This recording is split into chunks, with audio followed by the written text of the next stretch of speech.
चलिए मैं article number 6.5 पढ़ा रहा हूँ आपको, जो कि है Lenz law and conservation of energy. तो लेंस लॉ क्या होता है वो तो मैंने आपको पढ़ा ही दिया था कि भाई इंड्यूस्ड ईएमएफ, एनसीईआरटी ने तो लिखा है कि polarity of induced EMF is such, ये कॉज को अपोज करता है और कॉज है मैग्नेटिक फ्लक्स में चेंज। पर मैं लेंज़ लॉ को इंड्यूस्ड ईएमएफ नहीं, इंड्यूस्ड करंट की डायरेक्शन मानता हूँ कि लेंज़ लॉ हमें इंड्यूस्ड करंट की डायरेक्शन देता है। पोलैरिटी ऑफ इंड्यूस्ड ईएमएफ बोला है वो भी चल जाएगा, ईएमएफ भी चलेगा और करंट भी चलेगा, कोई ज्यादा बड़ी दिक्कत नहीं है।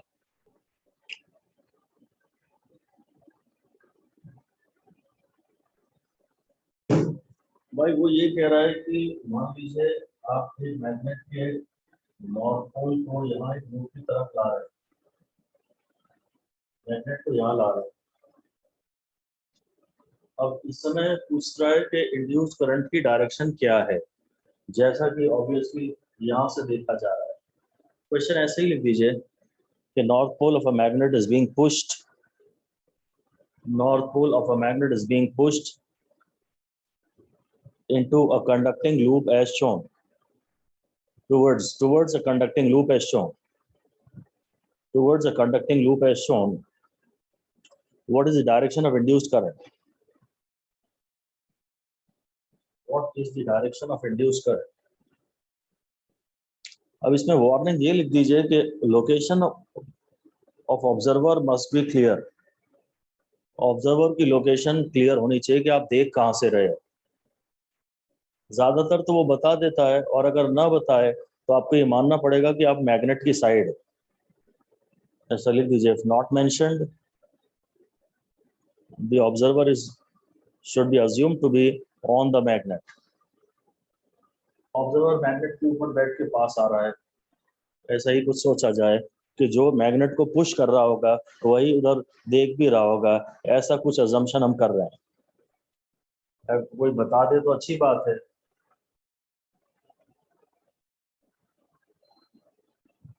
अगर ये बता दे कि ऑब्जर्वर कहाँ है तो ठीक है, वरना यही माना जाए कि ऑब्जर्वर भी यही है। अब क्या है, इस समय इससे एसोसिएटेड फ्लक्स तो चेंज होगी, क्योंकि मैग्नेट की फील्ड होती है 2m/d³ और d डिक्रीज हो रहा है। सॉल्यूशन में आप लिख सकते हैं कि b = 2m/d³। हम लोग ना जो लूप है ना हमेशा इसके सेंटर पे देखते हैं, लिख दीजिए to look always at the centre of the loop. Loop के सेंटर पे देखिए, आप कोई भी डिसीजन लेने के पहले लूप के सेंटर पे देखिए। तो बस लूप के सेंटर में अगर हम देख रहे हैं तो वहाँ फील्ड बढ़ रही है, डी कम हो रहा है तो फील्ड बढ़ रही है, डी कम हो रहा है तो फील्ड बढ़ रही है।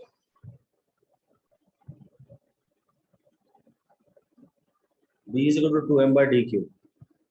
आप डी बढ़ रहा है, डी बी बढ़ रही है तो बस ठीक है, लिख दीजिए that is flux passing through the loop is increasing rather changing. Flux passing through the loop is changing. Loop से गुजरने वाली फ्लक्स चेंज हो रही है, तो EMF will be induced in it, EMF पैदा होगा। And since the circuit is closed, circuit close है, उसमें करंट भी जाएगा, लूप में EMF पैदा होगा, और क्योंकि सर्किट क्लोज है उसमें इंड्यूस करंट भी बहेगा। Induce current flows into the loop. ये बात तय है कि हाँ, लूप से एसोसिएटेड फ्लक्स चेंज हो रही है, लूप में EMF पैदा होगा, और सर्किट क्लोज है तो करंट भी जाएगा। बस अब हम लिखते हैं, अगली हेडिंग दे देते हैं कॉज। इसका कारण क्या है, ये सब हो कैसे रहा है। तो कॉज अगर बहुत ही देसी शब्दों में कहा जाए, ज्यादा फिजिक्स की बातें ना की जाए, तो कॉज है approach of north pole, north pole का पास आना। अगर कोई अनपढ़ आदमी कहे जिसको फिजिक्स ना आती हो, तो वो कहेगा कि नॉर्थ पोल का पास आना, और जो पढ़ा लिखा है वो शायद डॉट या क्रॉस के पदों में बात करेगा। तो इंटेलिजेंस तो यही है कि आप जहाँ तक हो सके फिजिक्स को अवॉइड करें जहाँ जहाँ पॉसिबल हो। फिलहाल हम यही कहते हैं कि भाई नॉर्थ पोल को पास आना ही कारण है, और बस। तो फिर तो इफेक्ट क्या होगा, या उसमें आगे लिख दीजिए टू अपोज, इसको अपोज करने के लिए ये लूप का फेसिंग एंड है। अब भाई नॉर्थ पोल को पास नहीं आने देना, क्योंकि कॉज को अपोज करना है, तो इसे नहीं आने देना। तो facing end of the loop should also become north pole. Loop का जो फेसिंग एंड है उसको भी नॉर्थ पोल बन जाना चाहिए। Facing end of the loop should also become north pole. North को पास नहीं आने देना, तो खुद भी नॉर्थ बन जाओ। नॉर्थ को पास नहीं आने देना, तो खुद भी नॉर्थ बन जाओ। और बस फिर तो मुझे पता है कि अगर इसको नॉर्थ करना है तो इसमें ये एंडी रूल लगा दूंगा मैं।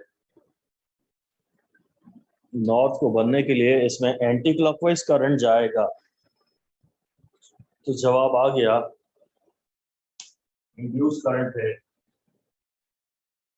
इंड्यूस करंट है एंटी क्लॉकवाइज। इंड्यूस करंट है एंटी क्लॉकवाइज। बस एक तो ये क्वेश्चन बनता ही है, पेपर में आने की पूरी संभावना रहती है कि वो ऐसा ही अगर सिंपल क्वेश्चन पूछना है तो यही देंगे कि भैया इंड्यूस करंट की डायरेक्शन बता दो। जवाब है एंटी क्लॉकवाइज। ठीक है, जवाब है एंटी क्लॉकवाइज। ये तो हमने लेंसेस लॉ का उपयोग करके आंसर प्राप्त किया, क्योंकि हमने कहा था भाई कॉस को अपोज करना है। हाँ, कॉस को डॉट और क्रॉस के पदों में बात नहीं किया कि क्रॉस बढ़ रहे हैं कि डॉट बढ़ रहे हैं, कुछ बताया नहीं। दूरी कम हो रही है तो जो भी फील्ड है वो बढ़ तो रही है, पर वो डॉट बढ़ रहा है कि क्रॉस बढ़ रहा है वो बात करना हमने अभी फिलहाल अवॉइड कर दिया। एक सस्ते से आसान से तरीके से आंसर निकाल लिया। ऑलराइट, अब हमारा कहना है कि यदि लेंस लॉ गलत होता, यदि लेंस लॉ गलत होता तो लिख लीजिए, if Lenz law is wrong, अगर लेंस लॉ गलत होता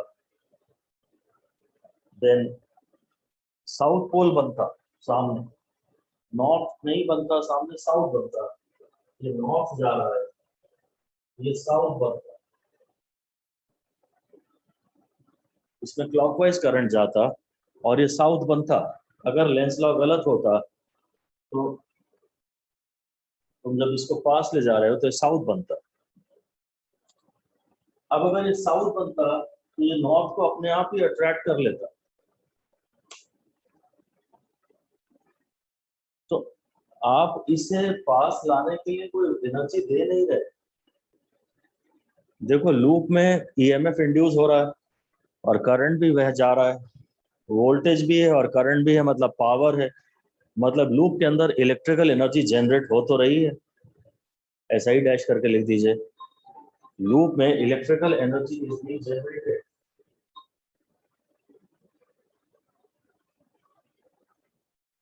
लूप के अंदर electrical power is being generated, electrical power is being generated. तो यहाँ हम ये कह रहे हैं कि भाई अगर ये साउथ है और ये नॉर्थ है, तो साउथ जो है ना नॉर्थ को अट्रैक्ट कर लेगा।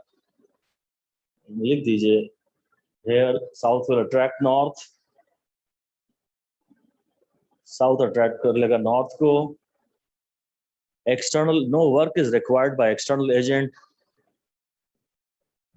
ऐसा करने के लिए कोई एक्सटर्नल एजेंट हमें नहीं चाहिए और उसके द्वारा कोई वर्क भी नहीं चाहिए। तो फिर हमें ये समझ नहीं आता कि इलेक्ट्रिकल एनर्जी मिल तो रही है, वो कैसे पैदा हो रही है।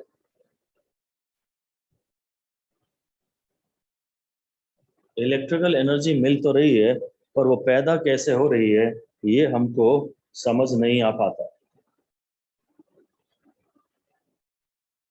हम यहाँ से इसे पास लाते और हमें उसको वर्क करना पड़ता, अब वापस देखते हैं, जब ये नॉर्थ था तो क्या हो रहा था। जब सामने नॉर्थ पैदा हो रहा है ना, तो एक्चुअली ये आने नॉर्थ, इंड्यूस नॉर्थ आने वाले नॉर्थ को रिपेल कर रहा है, और रिपल्शन के बावजूद आप इसे पास ले जा रहे हो, और इसे पास ले जाने में आपको वर्क करना पड़ेगा। वो जो मैकेनिकल वर्क आप करोगे ना, एक्चुअली वो इलेक्ट्रिकल एनर्जी में कन्वर्ट हो जाएगा। ये है कहानी। ऐसा लिख दीजिए, वापस यही लिख दीजिए, अगर नॉर्थ इंड्यूस हो रहा है तो it repels the incoming north. अगर नॉर्थ ही पैदा हो रहा है तो ये पास आने वाले नॉर्थ को रिपेल कर रहा है। It repels the incoming north, ये पास आने वाले नॉर्थ को रिपेल कर रहा है। And in spite of this repulsion, इस रिपल्शन के बावजूद, in spite of this repulsion, इस रिपल्शन के बावजूद, in spite of this repulsion, we have to push the magnet towards the loop. इस रिपल्शन के बावजूद we are pushing the magnet towards the loop. हम मैग्नेट को पुश कर रहे हैं लूप की तरफ। And for this we have to perform some mechanical work.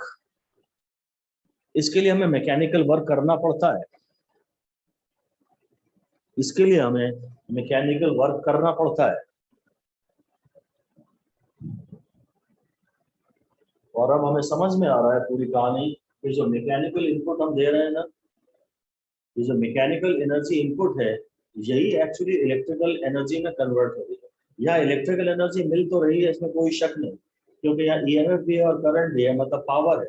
तो कंक्लूजन ये हो गया, कंक्लूजन हो गया है, mechanical energy input, mechanical energy input is getting converted into electrical energy generated in the loop. Electrical energy generated in the loop.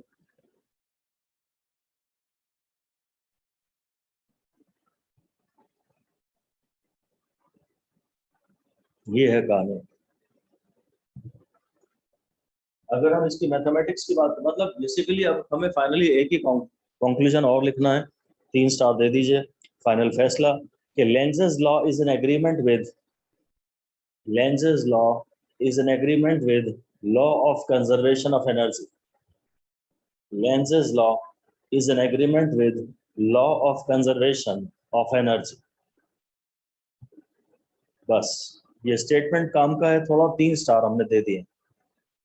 भाई बिजली पैदा तो हो रही है, तो एनर्जी को एक फॉर्म से दूसरे फॉर्म में सिर्फ ट्रांसफर ही किया जाता है। ये हम लोगों के बस की इतनी बात है। हम ह्यूमंस इससे ज्यादा नहीं कर सकते कि एनर्जी को एक रूप से दूसरे रूप में बदल दें।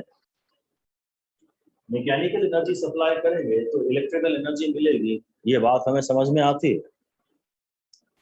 तो इसमें एग्जाम ओरिएंटेड तो एक ही बात है, अगर आप शायद कुछ लिखोगे, एक क्वेश्चन तो ये पूछ सकता है कि भाई सामने ईएमएफ इंड्यूस करंट की डायरेक्शन क्या है, क्लॉकवाइज या एंटी क्लॉकवाइज, बस वो मेन इंपॉर्टेंट क्वेश्चन है।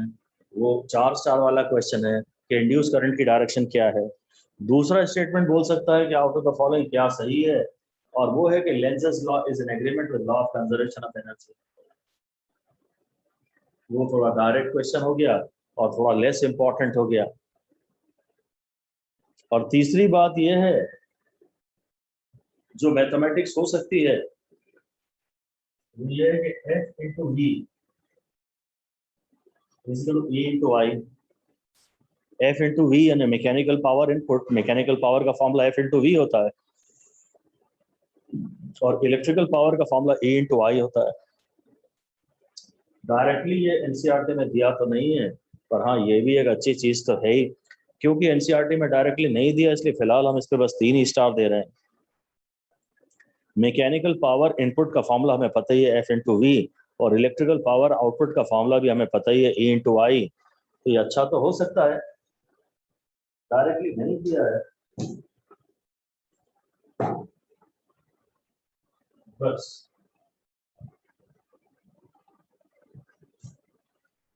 एग्जाम्पल 6.4 देखते हैं। The figure 6.7 shows planar loops of different shapes moving out of और into a region of magnetic field. Loop diagram 1 में आप इस लूप को फील्ड के अंदर ला रहे हैं, डायग्राम 2 में आप ट्रायंगुलर लूप को बाहर ले जा रहे हैं, और डायग्राम 3 में वो इरेगुलर शेप के लूप को भी आप फील्ड के बाहर ले जा रहे हैं। Away from the reader, determine the direction induced current in each loop using Lenz's law. तो बस ये तो अच्छा क्वेश्चन है, इंपॉर्टेंट भी है। पहले डायग्राम में आप जब इसे अंदर ला रहे हैं ना, तो इस लूप में जो एरिया एनक्लोज है ना, उससे गुजरने वाले क्रॉस बढ़ रहे हैं, और क्रॉस नहीं बढ़ने देने, तो डॉट पैदा करने हैं, ए एंड डी डॉट के लिए इसमें एंटी क्लॉकवाइज करंट आएगा। ऐसा आप लिख सकते हैं नंबर 1 डाल के। नंबर 1 में उसने ऐसा कुछ दिखाया है कि ये फील्ड है, ये फील्ड है, और ये एक लूप है जो कि अंदर लाया जा रहा है। ऐसा कुछ डायग्राम उसने दिखाया है। आप बोल दीजिए, as more portion of the loop comes inside the field, बाहर फील्ड नहीं है, बस फील्ड यहीं तक है, ऐसी ही फील्ड है, इस पोर्शन में फील्ड नहीं है। पहले इसका थोड़ा पोर्शन फील्ड के बाहर है और थोड़ा पोर्शन फील्ड के अंदर है। जब आप इस पर इसको मूव करेंगे तो थोड़ी देर बाद more portion of the loop will be inside the field. Loop का ज्यादा पोर्शन फील्ड के अंदर होगा, लूप का ज्यादा पोर्शन फील्ड के अंदर होगा, और इसलिए crosses passing through the loop will increase. Cross की फील्ड बढ़ रही, और क्रॉस की फील्ड नहीं बढ़ने देनी, dots are to be produced. सबसे रिस्की डिसीजन था कि फील्ड क्रॉस की है कि डॉट की है, वो इसने डायग्राम बना के दे ही दिया। फील्ड क्रॉस की है, फील्ड क्रॉस की है, और लूप से गुजरने वाले क्रॉस बढ़ रहे हैं, क्रॉस नहीं बढ़ने देने, क्रॉस नहीं बढ़ने देने, डॉट पैदा करना है इंड्यूस करंट को, A and D anti clockwise current जाएगा, एंटी क्लॉकवाइज करंट जाएगा। बाकी जो दोनों ही डायग्राम है, सेकेंड और थर्ड, उसमें लिख दीजिए loop is being brought out of the loop field. अगले डायग्राम्स में लूप को फील्ड से बाहर ले जा रहे हैं। लूप का शेप में कुछ देखने की जरूरत नहीं है, ऐसा शेप है उस लूप का, और आप इसे बाहर ले जा रहे हैं, और बस crosses are decreasing.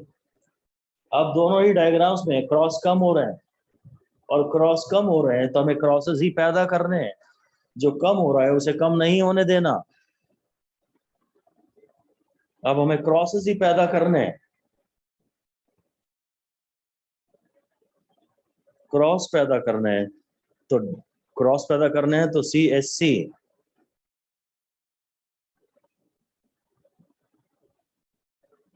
CSC cross पैदा करने हैं, तो क्रॉस पैदा करने हैं तो क्लॉकवाइज करंट जाएगा। फर्स्ट में आंसर आएगा एंटी क्लॉकवाइज, और बाकी दो में आएगा, हाँ वो एंटी क्लॉकवाइज को हो सकता है वो ऐसा भी बोल दे BCDAB, एंटी क्लॉकवाइज बोलने के बजाय क्लॉकवाइज आंसर आएगा तो बोलेगा DCBA, और एंटी क्लॉकवाइज है तो ABCDA। वो ऐसे भी आंसर दे सकता है क्लॉकवाइज एंटी क्लॉकवाइज के बदले। बस ठीक है। एग्जाम्पल 6.5 देख रहा हूँ। A closed loop is held stationary in the magnetic field between the north and south poles of two permanent magnets which can be hoped to generate current in the loop by using very strong magnets. Held stationary बोला है बाबा उसका। The closed loop is held stationary in the magnetic field between the north and south pole of the two permanent magnets held fixed. Can we hope to generate current in the loop by using very strong magnets? कितनी भी strong magnet हो, कितनी भी strong B हो, वो जो loop है उससे गुजरने वाली फील्ड बढ़नी चाहिए। फील्ड है उससे मतलब नहीं है, फील्ड चेंज हो रही है कि नहीं हो रही है उससे मतलब है। इसमें स्टेशनरी इज द कीवर्ड। अगर स्टेशनरी लूप होगा तो उससे गुजरने वाली फील्ड कांस्टेंट रहेगी और ईएमएफ पैदा नहीं होगा, फील्ड कितनी भी स्ट्रांग। चेंज चाहिए हम सबको, चेंज चाहिए, कितनी भी स्ट्रांग फील्ड हो ईएमएफ पैदा नहीं होगा। बी कह रहा है a close loop moves normal to the constant electric field. Close loop है, मूव भी कर रहा है भाई पर electric field between the plates of large capacitor is a current induced in the loop. भाई इलेक्ट्रिक फील्ड के चेंज होने से तो ईएमएफ पैदा नहीं होता, मैग्नेटिक फील्ड होनी चाहिए। कहता when it is wholly inside the relay region with the capacitor plates, it is partially outside the plates of the capacitor, electric field is normal to the plane of the loop। मेरे हिसाब से तो नहीं होना चाहिए। B में हाँ वो कह रहा है no current is induced in any case, current can not be induced by changing electric flux. ठीक है, इसको आप नोट कर लीजिए। एक तो ये कि स्टेशनरी नहीं होना चाहिए, पहला पॉइंट तो ये है कि if loop is stationary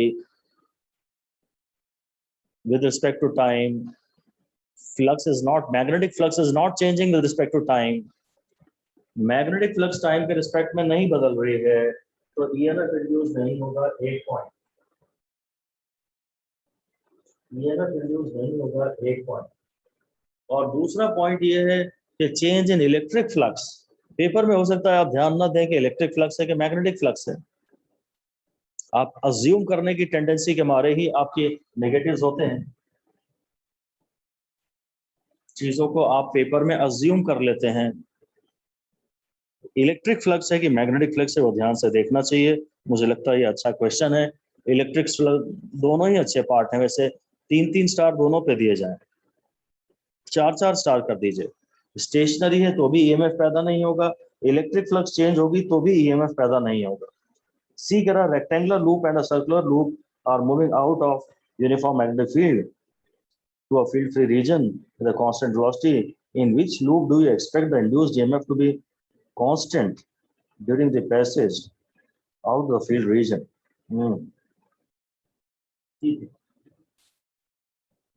ये अच्छा क्वेश्चन है, हल्का सा एडवांस टाइप हो गया।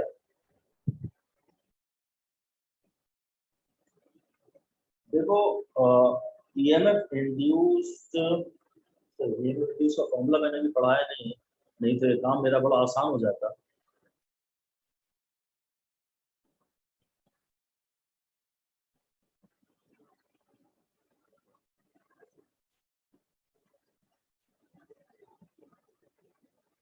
मैं इसको मेरे ख्याल से तो उसी तरह से कराना चाहूंगा। इसके बाद जो चैप्टर हेडिंग इसने दिया मोशनल इलेक्ट्रोमोटिव फोर्स, एक फॉर्मूला हम लोग पढ़ेंगे BLV sin थीटा, मैं उसे अभी पढ़ा देता हूँ आपको।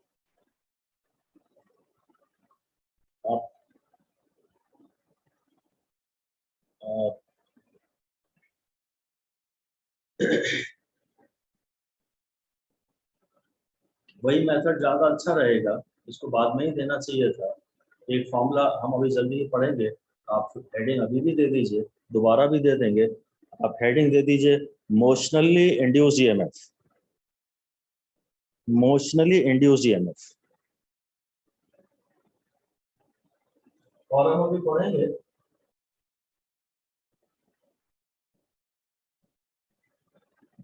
ये कंडक्टर है, इसकी लेंथ L है,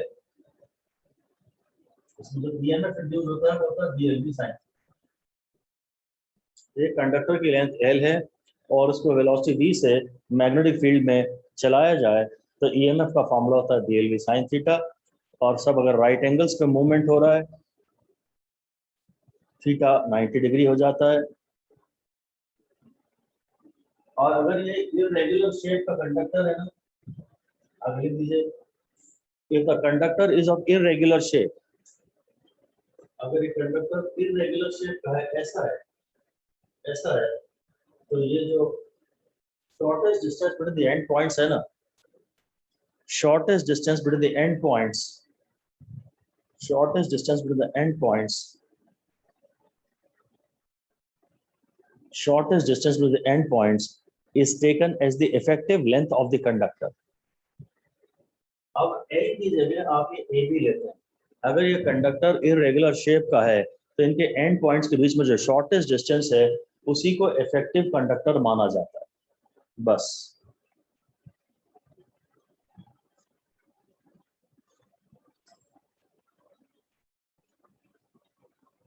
अब जब ये वाला केस है तो इम्पोर्टेंट हल्का सा एडवांस टाइप का है थोड़ा सा।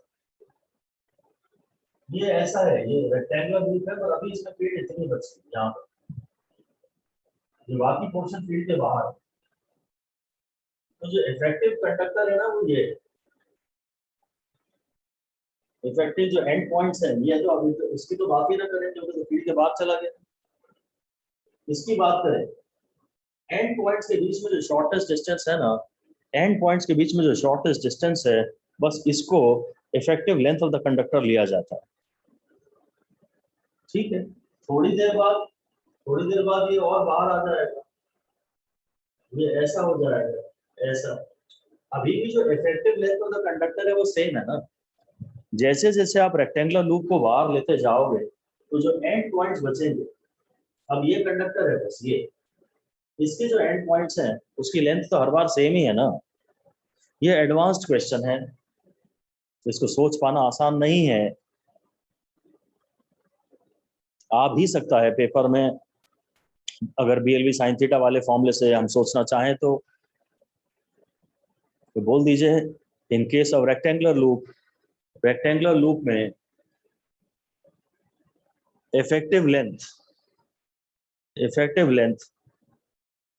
of the conductor ब्रैकेट में inside the field, effective length of the conductor bracket में inside the field does not change with time. Effective length of the conductor bracket में which is inside the field does not change with time. वो time के साथ change नहीं हो रहा है, does not change with time. बस तो इफेक्टिव लेंथ चेंज नहीं हो रही, बी नहीं चेंज हो रहा, एल नहीं चेंज हो रहा, वी नहीं चेंज हो रहा, तो ईएमएफ चेंज नहीं हो रहा, ईएमएफ कांस्टेंट है। रेक्टेंगल के केस में साहब ईएमएफ कांस्टेंट है, और सर्किल के केस में अगर आप बात करोगे ना तो कभी इफेक्टिव लेंथ ये है, कभी इफेक्टिव लेंथ ये थी, कभी इफेक्टिव लेंथ ये होगी, फिर इफेक्टिव लेंथ ये होगी, फिर इफेक्टिव लेंथ ये होगी। अब जो इफेक्टिव लेंथ है सर्किल के केस में वो चेंज हो रही है, इसलिए सर्किल के केस में जो इंड्यूस ईएमएफ है वो कांस्टेंट नहीं रहेगा। हल्का सा एडवांस क्वेश्चन है, हालांकि 4 स्टार हम इसे भी देंगे। कॉन्सेप्चुअल क्वेश्चन है, थियोरी का क्वेश्चन है, इस साल थियोरी के क्वेश्चन ज्यादा आएंगे, उस लिहाज से इसको इम्पोर्टेंट भी माना जा सकता है। हल्का सा एडवांस्ड है, नहीं तो मैं इस पर 5 स्टार देता। ये इजी क्वेश्चंस में तो शामिल नहीं होता ना, क्योंकि ये इजी क्वेश्चंस में शामिल नहीं होता, इसलिए 21 के लिए ये क्वेश्चन लेस इंपॉर्टेंट हो गया और इस पे से 1 स्टार हट गया।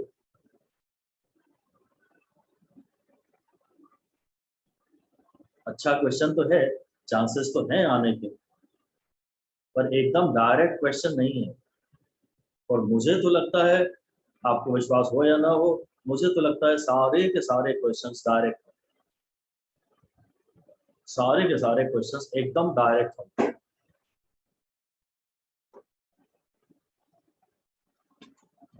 डी पार्ट है कहता predict the polarity of the capacitor in the situation described. One second, ये भी थोड़ा सा एडवांस क्वेश्चन है। आप एक तरफ से नॉर्थ पोल को पास ला रहे हैं, प्रॉब्लम केवल यही है कि ऑब्जर्वर को कहाँ माना जाए। आप इधर से नॉर्थ पोल ला रहे हैं और इधर से साउथ पोल ला रहे हैं,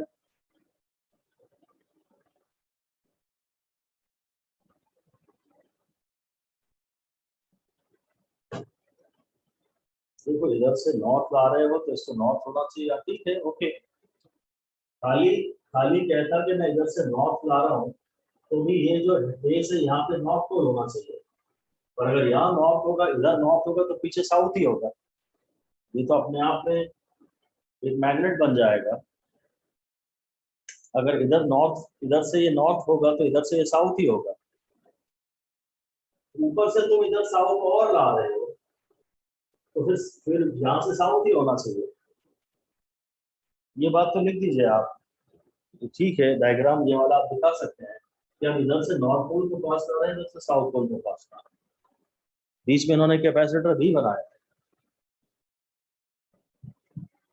कैपेसिटर की वजह से और भी थोड़ा सा एक स्टेप एडवांस क्वेश्चन हो गया है, वरना अगर ये पूछता कि नॉर्थ पोल पे जो ऑब्जर्वर बैठा है उसे लूप में इंड्यूस ईएमएफ, इंड्यूस करंट की डायरेक्शन क्या दिखेगी, तो नॉर्थ पास आ रहा है तो नॉर्थ पास नहीं आने देना, रिपल्शन मारना है तो इसको खुद भी नॉर्थ बन जाना चाहिए।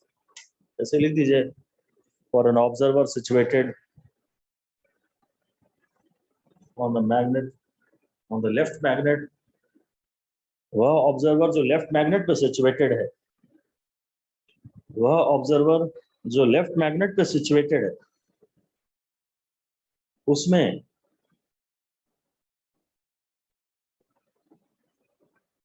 वह ऑब्जर्वर जो लेफ्ट मैग्नेट पे सिचुएटेड है, he will for him the facing end of the loop will become a north pole.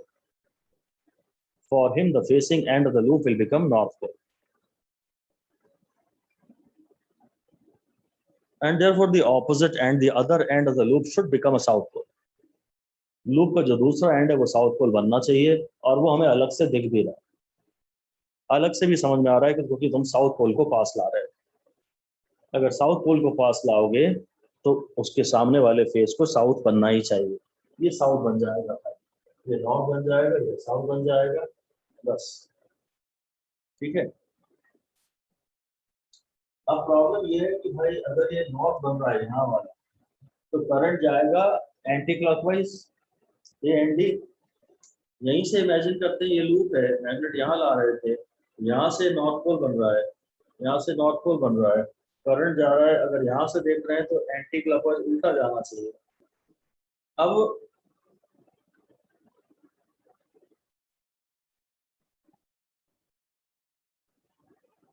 यहाँ मैं हूं तो ये जो है ना,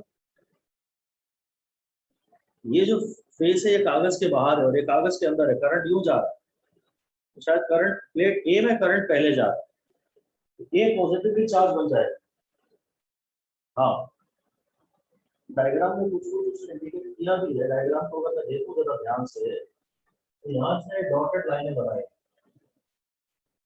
यहाँ ये डॉटेड लाइनें बनाई, यहाँ कैपेसिटर बनाए। भाई इसमें मेरे को एक ही प्रॉब्लम है, ये समझ नहीं आता कि ये जो है ये कागज के अंदर है कि ये कागज के अंदर है। तो आप यहाँ बीच में खड़े हो, तो आपके इस तरफ जो है वो कागज के बाहर है, और ये वाली जो साइड है, ये जो थोड़ी दिखाई है अंदर, जब वो कागज के अंदर है। तो करंट अगर ऐसे जा रहा है, बस लिख दीजिए प्लेट ए, उसने कौन सी दिखाई है, ये दिखाई है, ये दिखाई, ये ए है और ये बी है, और बस आप तो लिख दीजिए कि induced current will enter plate A, induced current plate A में जाएगा, और बस फिर वो अपना चार्ज वहां डिपॉजिट कर देगा, विल डिपॉजिट चार्ज। भाई करंट तो वो that plate will become positive charge, positively charge. Current है ना, पॉजिटिव चार्ज को हम मानते हैं, करंट जहां जा रहा है वो पॉजिटिव चार्ज जा रहा है, तो प्लेट ए पे अपना पॉजिटिव चार्ज डिपॉजिट करेगा।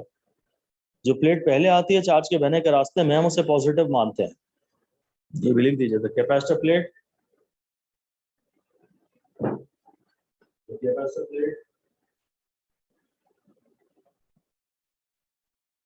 which comes first, capacitor plate which comes first in the direction of, which comes first in the direction of flow of, which comes first in the direction of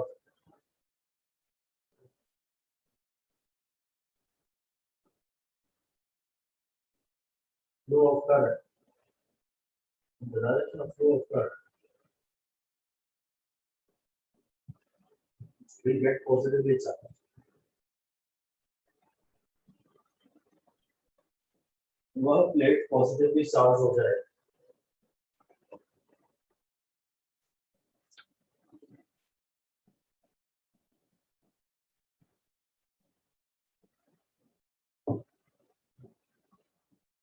जो plate current के रास्ते में पहले आएगी वह positively charge हो जाएगी। ये है,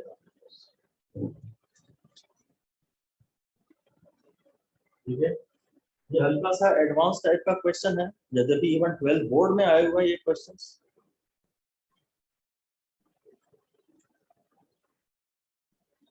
पोलैरिटी तो मांग ही सकता है कि कौन सा फेस नॉर्थ रहेगा, लूप का कौन सा साउथ रहेगा, या किसमें क्लॉकवाइज रहेगा, किसमें एंटी क्लॉकवाइज रहेगा, वो तो मांग ही सकता है। कैपेसिटर पे पोलैरिटी भी मांग सकता है, 4 स्टार हम दे सकते हैं इसको।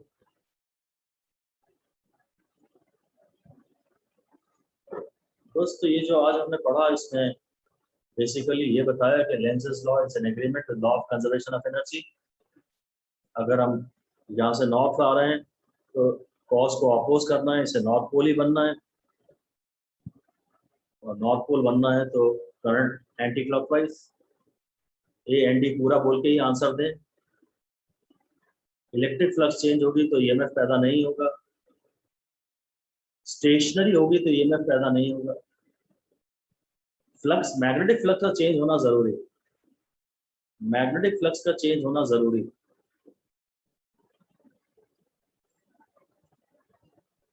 है ना। ये एक क्वेश्चन लिख सकता हूं मैं, ये लूप है, एक क्वेश्चन ये लिख दीजिए, current in the loop is increasing, loop में करंट इंक्रीज हो रहा है, लूप में करंट इंक्रीज हो रहा है, calculate the direction of, determine the direction of induced EMF, determine the direction of, हाँ, determine the direction of induced EMF in the loop। तो पहले तो यही निकालना पड़ेगा कि सबसे पहले सबसे इंपॉर्टेंट डिसीजन, जो रिस्की डिसीजन है जो मैंने आपको बताया था, वो ये है कि लूप के सेंटर पे से जो फील्ड है वो क्रॉस की है कि डॉट की, ये निकालना एक कठिन काम। तो लिख दीजिए, the most important task, the most important and risky task is to determine the sense of the field produced by the current carrying wire. ये जो करंट कैरिंग वायर है, इसने जो फील्ड पैदा की है वो हम देखना चाहते हैं, produced by the current carrying wire through the centre of the loop. इस वायर ने यहाँ पर कौन सी फील्ड पैदा की, इस वायर ने यहाँ पर कौन सी फील्ड पैदा की। अंगूठे को करंट की डायरेक्शन लिखते हैं, राइट हैंड थंब रूल ले रहा हूँ, अंगूठे को करंट की डायरेक्शन में लिखता हूँ, रखता हूँ, और उंगलियां उस तरफ जाएंगी फील्ड की डायरेक्शन में, तो मोड़ के अंदर जा रही है, यहाँ फील्ड क्रॉस, और नहीं तो मैं इसको हल्का सा मोड़ देता इसको सेंटर बनाते हुए, तो ये क्लॉकवाइज ही आता है, और क्लॉकवाइज से क्रॉस की फील्ड होती है। तो फील्ड तो सबसे पहला इंपॉर्टेंट डिसीजन तो हो गया कि फील्ड क्रॉस की है। इसके बाद नंबर 2 लिख दीजिए, क्रॉसेस आर इंक्रीजिंग, क्योंकि करंट बढ़ रहा है, क्रॉस बढ़ रहे हैं। और number 3, to oppose the cause dots should be produced, cause को अपोज करने के लिए डॉट्स पैदा करने चाहिए, कॉज को अपोज करने के लिए डॉट्स पैदा करने चाहिए। और फिर हम बोलेंगे ए एंड डी, डॉट्स पैदा करने के लिए एंटी क्लॉकवाइज करंट इसका जवाब हो गया। इंड्यूस करंट जो होगा वो एंटी क्लॉकवाइज होगा। पहले तो इंपॉर्टेंट बात यह है कि जो भी सोर्स है उसने फील्ड पैदा कैसी की, उसने क्रॉस की फील्ड पैदा की, वो बोर्ड के अंदर जा रही थी फील्ड, यहाँ पर बोर्ड के अंदर जा रही थी, वो फील्ड क्रॉस की है। और नंबर 2, क्रॉस बढ़ रहे हैं, वो क्रॉस नहीं बढ़ने देने, तो डॉट पैदा करने हैं ए एंड डी। इसका शॉर्टकट मेथड जो ज्यादा थोड़ा रिस्की है, कभी कभी आप गलत भी कर सकते हैं, इसका शॉर्टकट मेथड ये है कि इंक्रीज से इनवर्स लिख दीजिए। सेकंड मेथड, इंक्रीज से इनवर्स, कभी कभी शायद आप गलत भी कर सकते हैं, देखने में तो बड़ा अपीलिंग लगता है, इंक्रीज से इनवर्स। तो इस लूप की जो साइड इसके पास है ना, ये दूर वाली साइड है, पास वाली साइड, लिख दीजिए in the element of the circular loop, in the element of the circular loop closest to the wire, closest to the straight wire, जो straight wire के closest है वहां पर inverse current will be induced, क्योंकि increase से inverse होता है ना, करंट इंक्रीज हो रहा है, इंक्रीज से इनवर्स, इंक्रीज से इनवर्स, ये उल्टा करंट पैदा होता है। और अगर यहाँ आपको करंट पता लग गया तो ये भी पूरा, फिर तो पूरा ही एंटी क्लॉकवाइज है, इंक्रीज से इनवर्स कई बार जादुई तरह से काम कर जाता है, हमेशा साथ नहीं देता। डॉट क्रॉस वाला मेथड ही बढ़िया है। ठीक है, चलिए। सर हाँ, सर जो अपन नॉर्थ पोल को अपन ने पहला, चलिए मैं आपको ये डॉट क्रॉस थ्योरी से समझाता हूँ कि अगर आप नॉर्थ पोल, चलिए मान लीजिए दूर ले जा रहे हैं, सपोज नॉर्थ पोल दूर ले जा रहे हैं, ये नॉर्थ है और ये साउथ है, मान लीजिए ऐसा है। अब हम इसे डॉट क्रॉस थ्योरी से देखते हैं कि इसमें इंड्यूस करंट क्या है। वैसे हमें अदरवाइज तो पता है कि नॉर्थ दूर जा रहा है, तो इसको नॉर्थ को दूर नहीं जाने दे रहे, जो पास है उसको देखते हैं, इसी का असर मोर डोमिनेटिंग है। नॉर्थ दूर जा रहा है, नॉर्थ को दूर नहीं जाने देना, तो this end should become a south pole. North को दूर नहीं जाने देना, तो जो फेसिंग एंड है वो साउथ पोल बन जाना चाहिए, ताकि वो अट्रैक्ट कर ले। अब ये बात हम डॉट क्रॉस थ्योरी से समझते हैं। लाइंस ऑफ फोर्स यहाँ से निकल के यहाँ से जाती हैं ऐसा, तो जो नॉर्थ से निकल के साउथ की तरफ जा रही है, अगर आप यहाँ से खड़े होकर देख रहे हैं, यहाँ से खड़े होकर आप देख रहे हैं, तो पहली चीज तो इंपॉर्टेंट बात यह है कि ऑब्जर्वर को लूप के सेंटर से फील्ड कैसी दिख रही है, डॉट के क्रॉस। उसका जवाब है क्रॉस, है ना। तो ये बात लिख दीजिए कि field through the field at the center of the loop, field at the center of the loop as seen by the observer, as seen by the observer is of crosses. Main तो यही decision हो गया। ये direction अगर कोई पूछे तो ये डायरेक्शन साउथ टू नॉर्थ कहलाएगी, ये वाली डायरेक्शन। एंड ऑन पोजीशन में हम कहते जरूर है फील्ड नॉर्थ से निकल रही है, पर कोई पूछे फील्ड की डायरेक्शन क्या है तो साउथ टू नॉर्थ ही बोलते हैं हमेशा। अब फील्ड क्रॉसेस की है, और नंबर 2 आप मैग्नेट को दूर ले जा रहे हैं तो crosses are decreasing, cross decrease हो रहे हैं, और क्रॉस डिक्रीज हो रहे हैं तो number 3 crosses are to be produced. जो कम हो रहा है उसे कम नहीं होने देना, ये थोड़ा सा रिस्की है। जब कोई डिक्रीज हो रहा होता है तो गलती होने के ज्यादा चांसेस हैं। Crosses are to be produced, फिर सीसीएस रूल बोल देंगे, क्रॉस पैदा करने हैं तो क्लॉकवाइज करंट जाएगा।